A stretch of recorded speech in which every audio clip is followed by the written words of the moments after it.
ಹೆಬ್ಬಳಲು Shri Chakramata YouTube channel ವೀಕ್ಷಕರಿಗೆ ನನ್ನ ಪೂರ್ವಕ ನಮಸ್ಕಾರಗಳು. ಇದು ಗೋವಿಂದರಾಜಸ್ವಾಮಿ ನೋಡಿ. ಇದು ತುಮಕೂರಿನ ಬಟವಾಡಿಯಲ್ಲಿ ವೆಂಕಟರಮಣ ಸ್ವಾಮಿ ದೇವಸ್ಥಾನದಲ್ಲಿ ಇದೆ. ಬಹಳ ದೊಡ್ಡದಾಗಿದೆ ನೋಡಿ.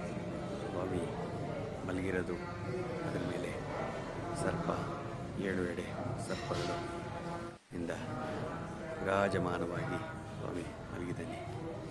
ಕಲ್ಯಾಣಾದ್ಭುತಗಾತ್ರಾಯ ಕಾಮಿತಾರ್ಥಪ್ರದಾಯಿನೇ ಶ್ರೀಮದ್ವೆಂಕಟನಾಥಾಯ ಶ್ರೀನಿವಾಸಾಯ ಮಂಗಳಂ.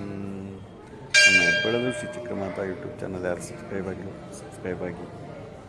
ನಮಸ್ಕಾರಗಳು.